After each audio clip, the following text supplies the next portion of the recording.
on enchaîne et on termine cet épisode avec le dernier film de la semaine, Before the Frost, Thibaut, un film danois et suédois, une coproduction entre les deux. Film danois.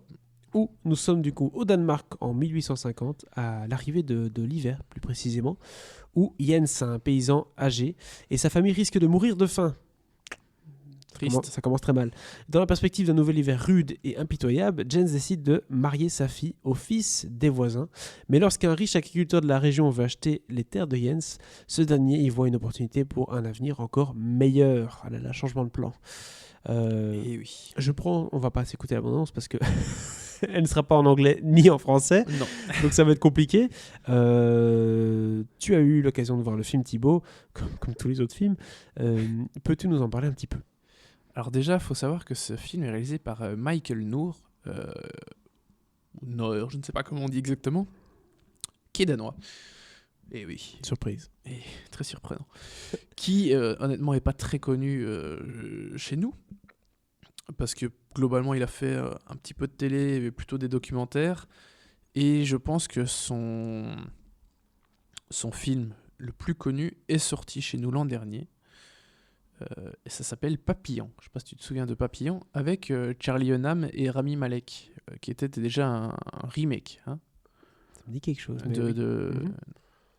Enfin, déjà une adaptation de bouquin et remake de film, parce qu'il y en avait déjà eu.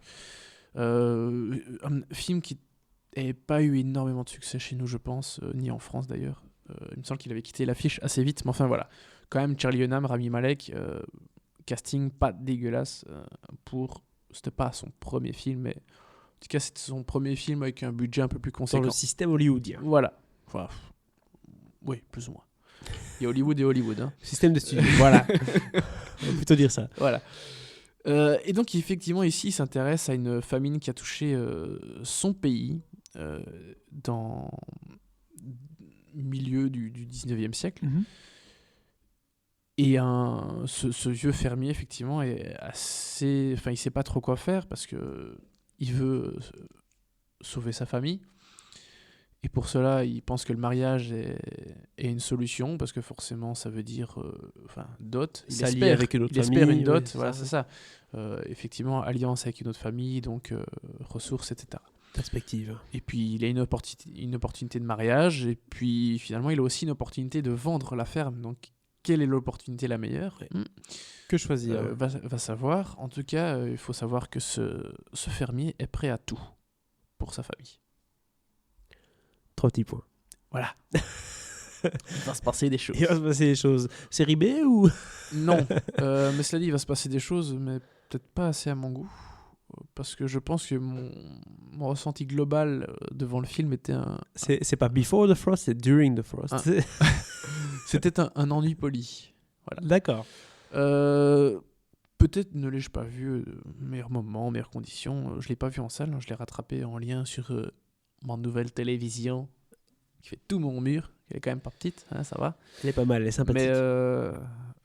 Mais voilà, bref, je l'ai pas vu en salle, ça aurait certainement été mieux encore, mais pas trop mal avec ça. ouais, je trouve aussi. Mais je me plains pas. C'est fou, hein, cet argent cinéca, ça te... Ouf, niveau de vie, hein, un Faites nouveau là-dessus. meuble, nouvelle télévision ici. Et bientôt je déménage. ça n'a- oh là. Non. Non. Ouf. En un mur. Merde alors. Ok, ça va. Ouais. Non, mais oui, j'ai pas trouvé le film très passionnant. En tout cas, ça m'a pas passionné. Alors que c'est plutôt des conditions que j'aime bien. C'est assez donc 19e siècle. Costumes, c'est des environnements que j'aime bien, assez pauvres, assez froids. Donc forcément, superbe direction artistique, que ce soit au niveau des décors, des costumes. Franchement, ça a de la gueule. J'aime beaucoup la patine du film, la patine de l'image. Voilà, tout ça, ce sont des aspects qui me plaisent beaucoup. Dans l'histoire elle-même, il y a des choses qui me plaisent, hein, certains rebondissements, certaines scènes que je trouve assez bien filmées, etc. Mais voilà, l'ensemble m'a laissé un peu sur ma faim. Alors que pourtant, ouais, vraiment, il y a plein de choses vraiment chouettes, dont, pour moi, les 2 meilleures choses du film, ce sont les comédiens. Jesper Christensen, peut-être que son nom ne te dit rien là comme ça, et pourtant, sa tête, tu vas faire « Ah ouais !» Je pense que son rôle le plus connu était celui de Mr. White dans les James Bond époque Daniel Craig, Casino Royale. Ah. Et puis au tout début de Quantum of Solace, en fait c'est le gars sur qui James Bond tire à la fin de Casino Royale, Yes. qu'on voit aussi au tout début de Quantum of Solace. Mhm. Et j'avais oublié, c'est vrai qu'on le revoit dans Spectre. He's Mais back. bon, qui se souvient de Spectre à part de cette scène d'introduction? Je me rappelle qu'à la fin, ça explose beaucoup. Et, Ouais, je l'ai vu aussi dans un film danois qui était passé au BIF, qui s'appelle Robin. Thriller très sympathique, méconnu, voire inconnu, Tout je à fait. trouve.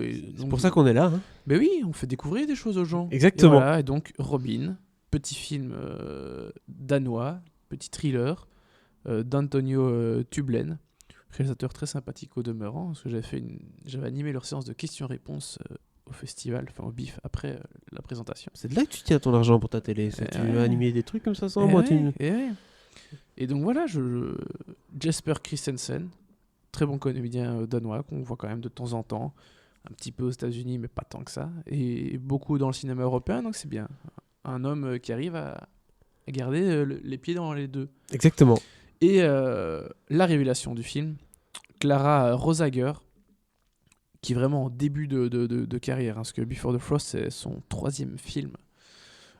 Et donc il y en a d'autres qui arrivent dont je n'ai pas forcément entendu parler pour l'instant. Mais elle joue donc la fille du fermier, la fille qui va être proposée pour le mariage, hein, Oui. qui va devoir se marier d'ailleurs. Et elle est vraiment géniale. Franchement, je la trouve fantastique.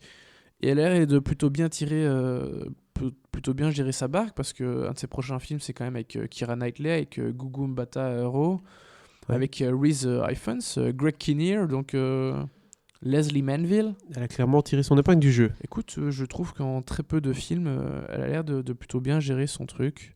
Voilà, donc un de ses prochains films s'appelle Misbehavior, censé sortir cette année. Donc voilà, Clara Rosager, un nom à retenir, je pense, qui m'a fait très forte impression dans ce film, qui m'a laissé un peu sur ma faim, Before the Frost, mais que je trouve quand même plutôt bien foutu, de très bonne facture. Voilà.